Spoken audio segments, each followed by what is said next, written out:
నమస్కారం, welcome to Suman TV. నేను గీతాంజలి. ప్రస్తుతం మనతో పాటు ప్రముఖ జ్యోతిష్యులు బ్రహ్మశ్రీ నందిబట్ల శ్రీహరి శర్మ గురువు గారు ఉన్నారు. వారితో మాట్లాడదాం.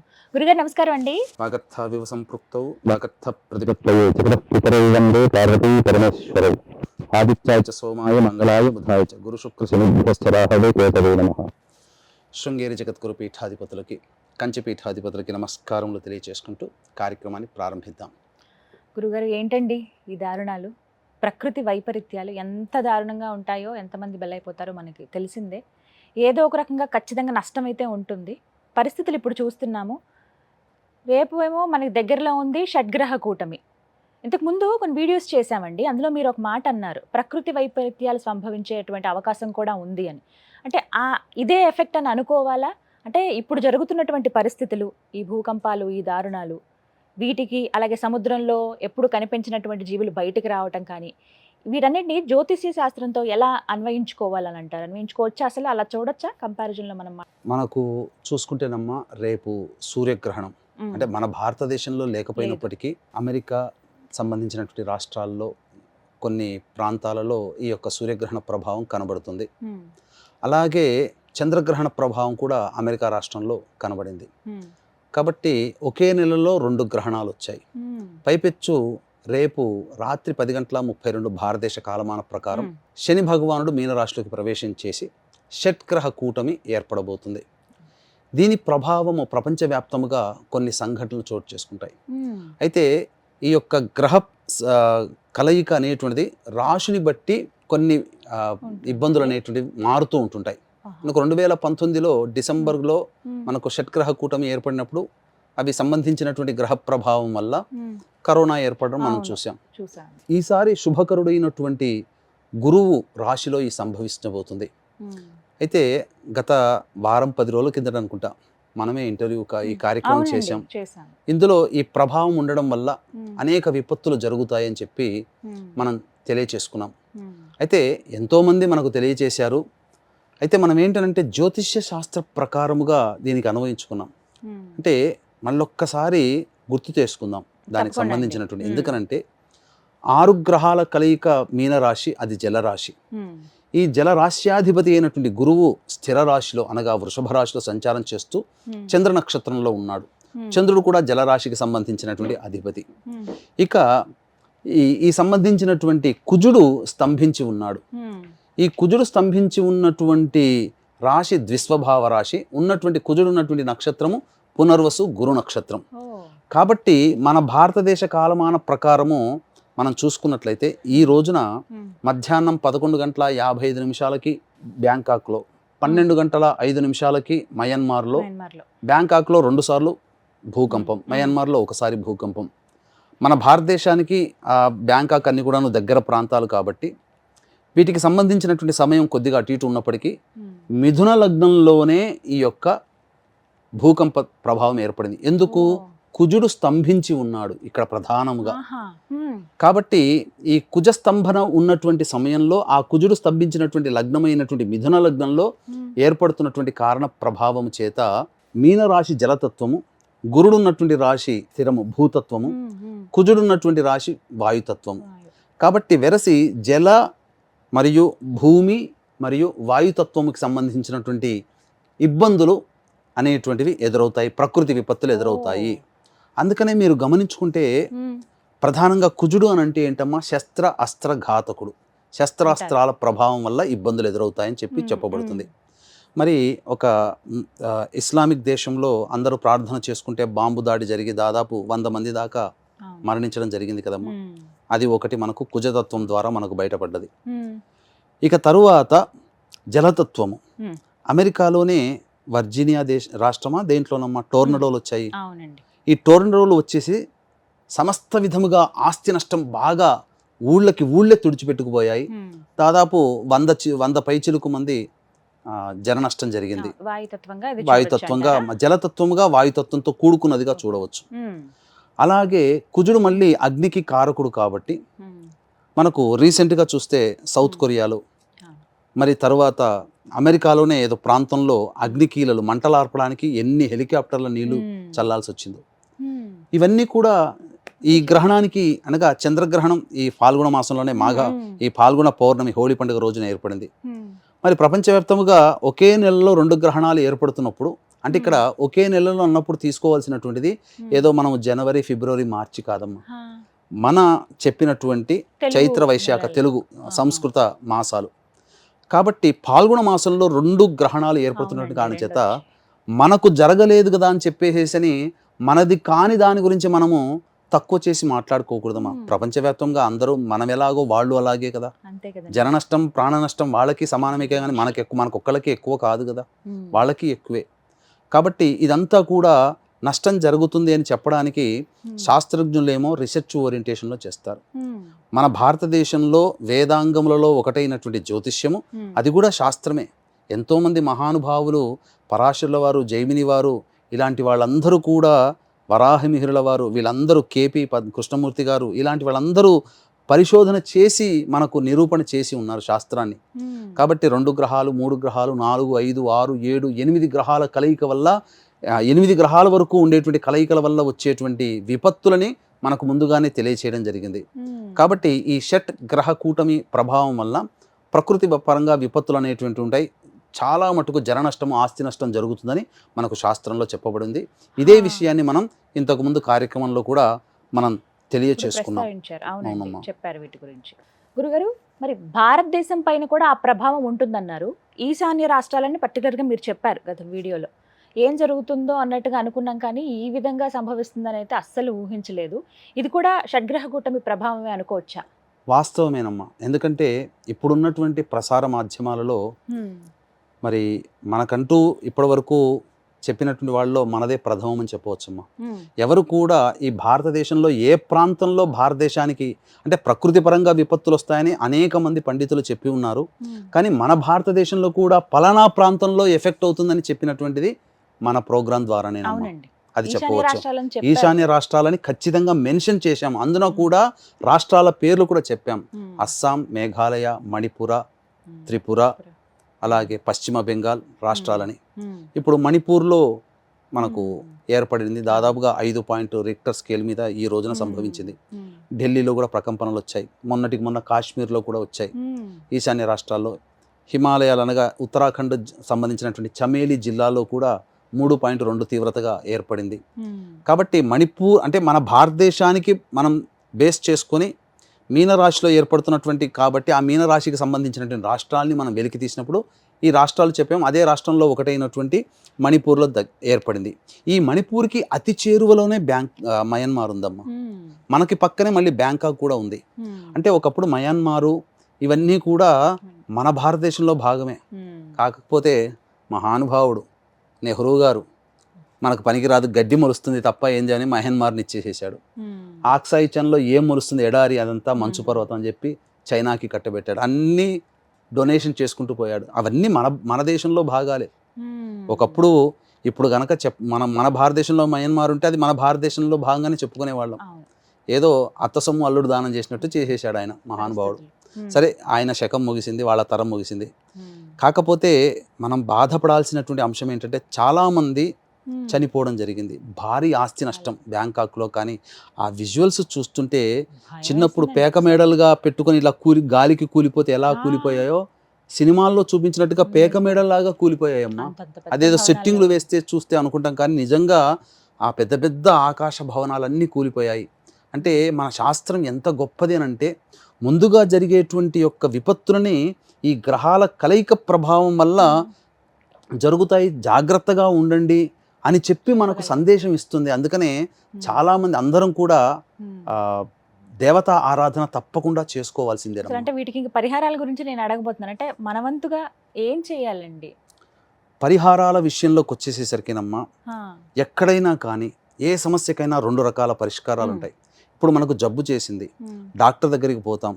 డాక్టర్ చేసేటువంటి పని ఆపరేషన్ చేయడం, మందులు ఇవ్వడం. కానీ ఆ మందులు వచ్చిన తర్వాత సమయానికి మందు వేసుకోవడం, అలాగే పథ్యం పాటించడం మన పని. మనం చేసేది ఉంటుంది, డాక్టర్ చేసేది ఉంటుంది.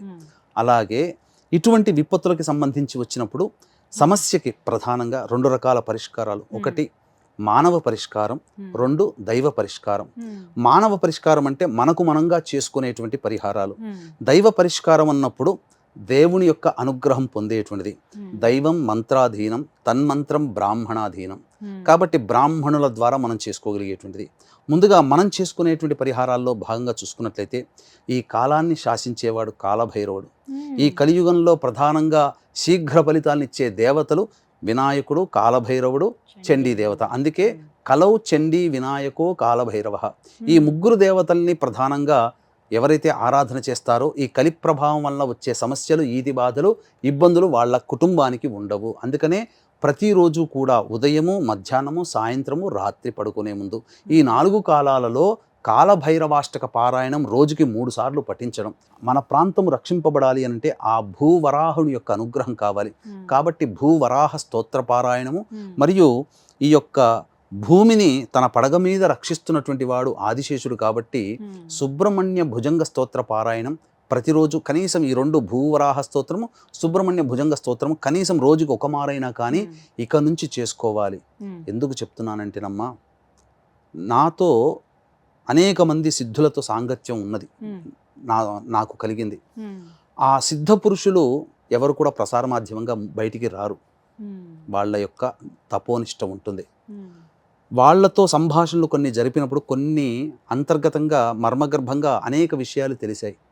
ఏంటంటే రాబో 2027 లేదా 2028వ సంవత్సరం నుంచి మొదలుకొని ఒక పుష్కర కాలం పాటు అనేక విధాలుగా ప్రకృతి విపత్తులు కలుగుతాయి. అంటే ఒక పుష్కరం అంటే 2028 నుంచి 12 సంవత్సరాలంటే 2040 వరకు ఈ భూమి మీద చాలా మటుకు ప్రజలు నష్టపోతారు. భూమి ప్రకృతి విపత్తులకి లోనవుతుంది. శిష్ట రక్షణ, దుష్ట శిక్షణ జరిగి తీరుతుంది. దేవుని అనుగ్రహము, పుణ్యాత్ములు, పుణ్యం చేసుకున్న వాళ్ళు, దాన ధర్మాది కార్యక్రమాలు చేసుకున్న వాళ్ళు, దేవతా కార్యక్రమాలు చేసుకున్న వాళ్ళు, ఏ మతం వాళ్ళైనా వాళ్ళ మతానికి సంబంధించినటువంటి దేవుణ్ణి ఆరాధన విశ్వసించి ఖచ్చితంగా నిజాయితీగా చేసుకున్న వాళ్ళు, దైవ మార్గంలో ప్రయాణించే వాళ్ళు మాత్రమే ఈ భూమి మీద ఉంటారు. చక్కగా 4 రోజుల పాటు జీవితాన్ని గడుపుతారు. పాపాత్ములు ఎవ్వరూ కూడా మిగలరమ్మ. 2040 వరకు ఇది ప్రకృతి మనకు సూచించేటువంటి శాసనం. అందుకనే మీరు చూస్తున్నట్లయితే 2019 కరోనా దారభ్యత ప్రపంచవ్యాప్తముగా అనేకమైనటువంటి ప్రకృతి విలయాలు తాండవించాయి. 2022లో చైనా మన సంబంధించినటువంటి ఈ టర్కీ, సిరియాలో భూకంపం మీకు గుర్తుందో లేదో, 2022 అక్టోబర్ 5వ తారీఖు రోజున ఎప్పుడో సూర్యగ్రహణం ఏర్పడింది. ఆ సమయంలో కూడా మీతో ఒక ప్రోగ్రాం చేయడం జరిగింది. గ్రహణ సందర్భంగా కొన్ని ప్రకృతి విపత్తులు ఏర్పడతాయి, అదే నెలలో మళ్ళీ చంద్రగ్రహణం కూడా వచ్చింది అని చెప్పడం జరిగింది. ఆ తదనంతరమే మళ్ళీ టర్కీ, సిరియాలో భూకంపం ఏర్పడి 50,000 మంది పైచిలకు ప్రాణాలు కోల్పోయారు. ఇది రికార్డులో ఉంటుంది. కాబట్టి గ్రహణాల ప్రభావము అనేటువంటిది అంత తేలిగ్గా తీసుకోకూడదు. ఎవరో చెప్తుంటారు సైన్స్లో ఉంటుంది, ఒక భాగం ప్రకృతిలో జరిగేదే, లైట్ తీసుకోండి అని అంటుంటారు. ఆ లైట్ తీసుకోండి అన్నవాడు వచ్చి ఇప్పుడు సమాధానం చెప్పమనండి. రేపు గ్రహణం ఏర్పడుతున్నప్పుడు ఏర్పడే సంఘటన ఏంటిది? ఇది శాస్త్రం కాదా? ప్రభావమేనమ్మా, అంతకు మించి ఇంకేముంటుందమ్మా? ఇంకా ఎలాంటివి చూడబోతున్నామండి? చెప్పాను కదమ్మా, 2028 నుంచి 12 సంవత్సరాల పాటు 2040 వరకు ప్రకృతి విపత్తులు ఏర్పడతాయి. కాబట్టి అందరూ కూడా దేవతానుగ్రహాన్ని పొంది తీరాల్సిందే. అందుకనే ఇవి ఇప్పటి వరకు మానవులుగా చేసుకోగలిగే పరిహారాలు చెప్పాను. దేవతా అనుగ్రహాన్ని పొందే పరిహారాల ద్వారా అనుకున్నప్పుడు ఈ సంబంధించినటువంటి ఎవరైనా కానీ దగ్గరలోని పండితుల చేత అవకాశం ఉన్నప్పుడల్లా కాలభైరవుడు, వినాయకుడు అనగా గణపతి హోమము, చండీ హోమం చేసుకుంటూ ఉంటుంటే ప్రపంచం శాంతిస్తుంది. ముఖ్యంగా దీన్ని దృష్టిలో పెట్టుకుని రేపు గ్రహణం ఏర్పడుతుంది కదా, అలాగే మా పీఠం ఆధ్వర్యంలో సంకల్ప సిద్ధి సంబంధించినటువంటి సర్వదోష నివారణ హోమాలు అనేటువంటివి చేయించడం జరుగుతుంది. శని మార్పు జరుగుతుంది కాబట్టి మొత్తం 12 రాశిలో జన్మించినటువంటి వాళ్ళకి కూడా ఇబ్బంది ఉంటుంది. కాబట్టి ఈ సంబంధించినటువంటి రేపు సాయంత్రం 7 గంటలకి కార్యక్రమం ప్రారంభమవుతుంది. 6 గంటల లోపల కార్యక్రమాల్లో గోత్రనామాదులు నమోదు చేసుకోవచ్చు. ఇది సర్వదోష నివారణ, సంకల్ప సిద్ధి హోమాలు. ఇప్పుడు ఈ ప్రభావం ఏర్పడిన తర్వాత భగవదనుగ్రహం అందరికీ కలిగించాలనేటువంటి మరొక సదుద్దేశముతో కాలభైరవుడి యొక్క అనుగ్రహం కూడా అందరికీ ఉండాలి. కాబట్టి ఆ కాలభైరవుడే క్షేత్రపాలకుడుగా ఉండి అనునిత్యము కూడా అక్కడ నిలబడి శాసిస్తున్నటువంటి వాడు. ఆ క్షేత్రము కాశీ క్షేత్రంలో ఏప్రిల్ 18వ తారీఖు నుంచి సంవత్సరం పాటు ఈ కుటుంబ సభ్యుల గోత్రనామాదులతో ఒక్కొక్క క్షేత్రంలో సంవత్సరం పాటు సంకల్ప సిద్ధి, సర్వదోష నివారణ కార్యక్రమాలు కూడా చేయించడం జరుగుతుంది. ముఖ్యంగా మృత్యుంజయ హోమం ఓ. ఆయుష్ ఉండాలి, ఇచ్చిన ఆయుష్తో జీవించాలి. కాబట్టి ముఖ్యంగా ప్రతి నెల మృత్యుంజయ హోమం ఇలా 12 నెలల పాటు కుటుంబ సభ్యుల గోతనామోదులతో సామాన్య మానవుడు కూడా పాల్గొనే విధంగా ఈ యొక్క సంకల్ప సిద్ధి సర్వదోష నివారణ కార్యక్రమాలన్నింటినీ చేయించడం జరుగుతుంది. కాబట్టి అవకాశం ఉంటే ఆ కార్యక్రమంలో కూడా నమోదు చేసుకోవచ్చు. ప్రతి నెల వీడియోలు కూడా పంపించడం జరుగుతుందమ్మా. సాధారణంగా ఏమైనా గ్రహణాలు అవి ఉన్నప్పుడు 2 నుంచి 3 నెలల వరకు ఎఫెక్ట్ ఉంటుందని అంటారు కదండి మీరు. మరి ఇప్పుడు ఇది గ్రహణం లాగా చూస్తే గనక మనకి లేకపోయినా సరే, ఇప్పుడు అమెరికా ఆ దేశాల దగ్గర గ్రహణం ఉన్నప్పటికీ ఈ ప్రభావం ఎన్ని రోజుల పాటు ఉండే అవకాశం ఉందంటారు? మనం ఇంతకుముందు వీడియోలో కూడా ఇదే స్పష్టంగా చెప్పుకున్నామా, ఈ గ్రహణ ప్రభావం తదనంతరం 2 నుంచి 3 నెలల వరకు ఖచ్చితంగా ఈ ప్రభావానికి గురవుతారు. అందుకనే మనం చెప్పేటువంటి విషయం, ఎందుకంటే చాలా బాధాకరమైనటువంటి విషయం, ఇదేది సంతోషంగా చెప్పుకునేటువంటి కాదు. ఎందుకంటే 100 మంది ఇప్పుడు చనిపోయినటువంటి 100 మంది దాకా ఉన్నారు, ఇంకా పూర్తిగా ఆ ప్రభావం నుంచి బయటికి రాలేదు ఇంకా. కాబట్టి ఇంకా 2-3 రోజుల్లో ఎంతమంది చనిపోయారు అనేటువంటిది వాస్తవం అనేటువంటిది ఉంటుంది. ఇంకా మృతుల సంఖ్య ఇంకా పెరిగే అవకాశం ఉంది. ఎందుకంటే శుక్రవారం నాడు పని వేళలు కాబట్టి మధ్యాహ్నం సమయంలో అందరూ ఆఫీసులో వచ్చుకుంటారు. పేక మేడల్లా కూలిపోయాయమ్మా. అసలు భయంకరమైనటువంటి ఎంతమంది చనిపోయి ఉంటారో తెలియదు. భారీ ఆస్తి నష్టం జరిగింది. మళ్ళీ అటువంటి చోట కట్టాలంటే ఎన్ని వేల కోట్ల ఆస్తి సంపద ఆవిరైపోయింది. అంతకు ముందుగానే 1940వ సంవత్సరం నుంచి ఈ 2025వ సంవత్సరం అంటే 85 సంవత్సరాల పాటు మధ్యకాలంలో ఒకే నెలలో 2 గ్రహణాలు ఏర్పడినప్పుడు ఆ ఒకే నెలలో ఏర్పడినటువంటి గ్రహణాల బేస్ చేసుకొని తదనంతరం 2-3 నెలల కాలంలో కానీ ముందుగా నెల రోజుల్లో కానీ ఎటువంటి మారణ హోమాలు, ఎటువంటి ప్రకృతి విపత్తులు జరిగాయని చెప్పి రీసెర్చ్ కూడా చేసి ఉన్నానమ్మా. కాబట్టి ఆ వివరాలు కూడా, ఎందుకనంటే మీరు ఇంతకుముందు అన్నారు ఈ గ్రహణం ఎఫెక్టే అనుకోవచ్చా అని చెప్పి, కొంతమంది కొట్టి పడేయవచ్చు కాక, కానీ అది కొట్టి పడేయడానికి వీలు లేదు. శాస్త్రం అంటూ ఒకటి ఉంది, మనకు చెప్పింది, చరిత్రని బట్టి ఇది జరిగింది, వాస్తవము రోజుల్లో వెతుక్కున్నా దొరుకుతాయి. డేట్స్తో సహా మనం చెప్తానమ్మా. వీక్షించేటువంటి ప్రేక్షకులు గమనించాలి. 23 ఏప్రిల్ 1948 రోజున 45వ సంవత్సరంలో చంద్రగ్రహణం ఏర్పడింది. 9 మే 1948లో సూర్యగ్రహణం ఏర్పడింది. దీని ప్రభావం వల్ల 14 మే 1948లో అరబ్ కంట్రీస్తో ఇజ్రాయిల్ మొట్టమొదటిసారి యుద్ధం ప్రారంభం చేసింది. ఇప్పటికీ కూడా ఆ ఇజ్రాయిల్ దేశం కోసం, ఆ ముక్క కోసం యుద్ధాలు జరుగుతున్నాయి అరబ్ కంట్రీస్తో, ఇజ్రాయిల్తో. 5 సెప్టెంబర్ 1941 చంద్రగ్రహణం, 21 సెప్టెంబర్ 1941 సూర్యగ్రహణం. మనకు చెప్పుకోదగ్గ సెకండ్ వరల్డ్ వార్ ప్రారంభమైంది ఈ 2 గ్రహణాల ఒకే నెలలో రావడం వల్ల. 29 ఏప్రిల్ 1976, 13 మే 1976 అంటే చంద్రగ్రహణము, సూర్యగ్రహణం. ఇది ఏర్పడడం వల్ల 28 జూలై 1976వ సంవత్సరంలో టంక్షన్, చైనా దేశంలోని ఒక రాష్ట్రం, టంక్షన్ రాష్ట్రంలో ఎర్త్క్వేక్ అనగా భూకంపం సంభవించి, మీరు ఎక్స్పెక్ట్ చేయలేరు, చెబితే ఆశ్చర్యపోతారు, 6,55,000 మందికి పైగా చనిపోయారు. ఇక్కడ ఏప్రిల్, మే అని చెప్తున్నారు, నవంబర్, డిసెంబర్, అక్టోబర్, సెప్టెంబర్ అంటున్నారంటే ఇవి నెలలు, ఇంగ్లీష్ కాదు, తెలుగు నెలలు, సంస్కృత నెలల ప్రకారం మనం చెప్పుకునేది. ఇక చూసుకుంటే 15 డిసెంబర్ 1982 సూర్యగ్రహణం, 30 డిసెంబర్ 1982 చంద్రగ్రహణం. దీని ప్రభావం వల్ల 1983వ సంవత్సరం జనవరి, ఫిబ్రవరి, మార్చి అనగా ఇది 2 గ్రహణాలు ఏర్పడినటువంటి కాలం తర్వాత 3 నెలల కాలం వరకు ఉంటుందన్నాను కదా. అందుకనే 82 డిసెంబర్లో 2 నెలలు ఒకే నెలలో 2 గ్రహణాలు ఏర్పడినటువంటి కారణం చేత 83వ సంవత్సరం జనవరి, ఫిబ్రవరి, మార్చిలో అస్సాం రాష్ట్రంలో, మన భారతదేశంలోని అస్సాం రాష్ట్రంలో బోడో తీవ్రవాదుల యొక్క ప్రభావం వల్ల 545 సార్లు అటాక్స్ చేశారు. అస్సాంలో చేయడం వల్ల 5,000 మంది పౌరులు చనిపోయారు. ఇది రికార్డు మనకు తెలిసి ఉంది. 30 అక్టోబర్ 2005 సూర్యగ్రహణం, 17 అక్టోబర్ 2005 చంద్రగ్రహణం. దీని ప్రభావం వల్ల 8 అక్టోబర్ 2005లో కాశ్మీర్లో భూకంపం సంభవించి 1,00,000కు పైగా చనిపోయారు. 30 డిసెంబర్ 2009 చంద్రగ్రహణం, 15 జనవరి 2010 సూర్యగ్రహణం. దీనివల్ల హైతీ దేశంలో ఎర్త్క్వేక్ వల్ల అనగా భూకంపం వల్ల 2,00,000కి పైగా చనిపోయారు. అలాగే మొన్నటికి మొన్న మనం గ్రహణం దీనికి చేశాం. అవునండి, చేసింది ఏది 2022 అక్టోబర్ సూర్యగ్రహణం చేసినప్పుడు ఈ ప్రభావం ఉంటుంది, జాగ్రత్తగా ఉండండి అని చెప్పాం. అప్పుడు 25 అక్టోబర్ 2022 సూర్యగ్రహణం, 8 నవంబర్ 2022 చంద్రగ్రహణం. దీనివల్ల టర్కీ, సిరియాలో ఇమీడియట్గా 50,000 మంది పైగా భూకంపంలో చనిపోయారమ్మా. 2022లో ఒకే నెలలో 2 గ్రహణాలు ఏర్పడ్డాయి. దాని తర్వాత మళ్ళీ ఇప్పుడు ఒకే నెలలో 2 గ్రహణాలు అనేటువంటివి ఈ సంబంధించినటువంటి పాల్గొన మాసంలో ఏర్పడుతున్నాయి. ఇప్పుడు ప్రకృతి విపత్తులు అనేక దేశాల్లో చూసాం.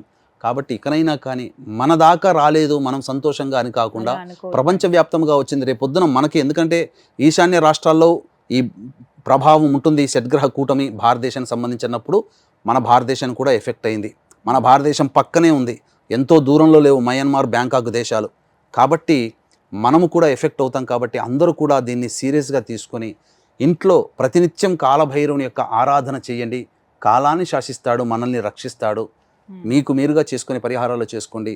రేపు ఏప్రిల్ 18వ తారీఖు నుంచి కాశీ క్షేత్రంలో జరిగేటువంటి సంకల్ప సిద్ధి సర్వదోష నివారణ కార్యక్రమాల్లో మీ కుటుంబ సభ్యుల గోతనామాలతో సంవత్సరం పాటు ప్రతి నెల కార్యక్రమాలు జరిపించడం జరుగుతుంది. దాని ద్వారా కూడా మీ కుటుంబ సభ్యులకి దేవతా రక్షణ కలుగుతుందని చెప్పవచ్చు. అవకాశం ఉంటే ఆ కార్యక్రమంలో కూడా మీ గోత్రనామాలు నమోదు చేసుకోవచ్చు. ఏదైనా సరే మంచి జరగాలని కోరుకుంటాం, కానీ ఉపద్రవాలు తప్పవు అన్నప్పుడు దైవాన్ని చేరుకోవటమే తప్పనమ్మా. దైవాన్ని ఆరాధన ఎందుకని పూర్వకాలంలో రాజులు పరిపాలన చేసేటప్పుడు అనేక విధాలుగా జపాది కార్యక్రమాలు ఇవన్నీ చేయించేవాళ్ళు. కరెక్ట్ అండి. అది అప్పుడు రాజులు పోయారు, రాజ్యాలు పోయాయి, ఇప్పుడు ప్రజలే రాజులు. కాబట్టి ఎవరికి వాళ్ళు వాళ్ళ కుటుంబ రక్షణ కోసం, ఆ కుటుంబ యజమాని ఆ కుటుంబానికి రాజే. కాబట్టి ఆ కుటుంబ రక్షణ కోసం పాటుపడాలి. ఆ పాటుపడి దేవతానుగ్రహాన్ని పొందే ప్రయత్నం చేయకపోతే భవిష్యత్తు అంధకారం అవుతుందని చెప్పి ఒక మాట అడుగుతాను. ఎక్కడో ఏదో జరుగుతుందని చెప్తున్నారు, ఇక్కడ మనం దైవాన్ని స్మరించినట్లయితే అది ఎలా ఆపగలుగుతాం, ఇది అసలు ఎలా సాధ్యమని అడిగే వాళ్ళు కూడా ఉంటారు. అందుకేనమ్మా పూర్వకాలంలో రాజులు బ్రాహ్మణులని పోషించారు.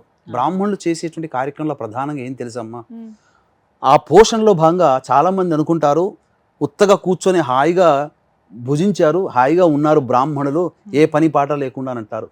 వాళ్ళు దేశాన్ని కాదు ప్రపంచాన్ని రక్షించారు ఇక్కడ. ఎందుకనంటే వాళ్ళు నిత్యము అనుష్ఠానం చేసి వాళ్ళు చేసినటువంటి జపంలో దశాంశము ఈ భూమి క్షేమంగా ఉండాలని ఆ ధారాదత్తం చేశారు వారి యొక్క జప ఫలితాన్ని. కాబట్టి ఎన్ని ప్రకృతి విలయాలు వచ్చినా కానీ జననష్టం జరగకుండా కాపాడుకుంటూ వచ్చారు రాజ్యాలు, రాజులు. కానీ ఇప్పుడు బ్రాహ్మణులు అనేటువంటి వాళ్ళు, ఇంకా వీక్షించేటువంటి ప్రేక్షకుల్లో బ్రాహ్మణులు వైదిక కుటుంబంలో ఉన్నవాళ్ళు ఉంటే కనుక చేతులెత్తి నమస్కారం చేస్తున్నాను. ఇది నా మాటగా కాదు, దైవం మాటగా భావించి మీరు నిత్యం చేసేటువంటి యొక్క గాయత్రిలో ఒక 108 సార్లు ఇక నుంచైనా కానీ ఈ ప్రపంచవ్యాప్తముగా మన వాళ్ళందరూ క్షేమంగా ఉండాలనే ఉద్దేశంతో ఒక 108 సార్లు బ్రాహ్మణుగా పుట్టినందుకు బ్రాహ్మణ కర్తవ్యంలో పురహితము, ప్రజల్ని మంచిగా చూడడం, మంచిని కోరుకోవడం. కాబట్టి ఒక గాయత్రి చేసుకునే దాంట్లో 108 సార్లు చేసినటువంటి గాయత్రిని ప్రపంచ క్షేమం కోసం, ప్రకృతి విపత్తులు రాకుండా ఆ యొక్క ఫలితాన్ని ధారాదత్తం చేయండి భూమికి. తద్వారా ప్రకృతి విపత్తులు రాకుండా మనం అందరం కాపాడుకుంటాం. బ్రాహ్మణులుగా మనకిచ్చినటువంటి సంబంధించినటువంటి భగవంతుడు ఇచ్చినటువంటి అవకాశాన్ని సద్వినియోగపరుచుకొని ఈ జన్మ చరితార్థం చేసుకుందాం. ఆ విధంగా చేసుకుంటే మన మీద పెట్టినటువంటి శాస్త్రం ఏదైతే మనకు ఒక అధికారం ఇచ్చిందో ఆ అధికారాన్ని చక్కగా నిర్వర్తించుకున్న వాళ్ళమని చెప్పవచ్చు. వివరించారు గురుగారు, ధన్యవాదాలండి. సర్వం శ్రీ ఉమామహేశ్వర పరబ్రహ్మార్పణమస్తు.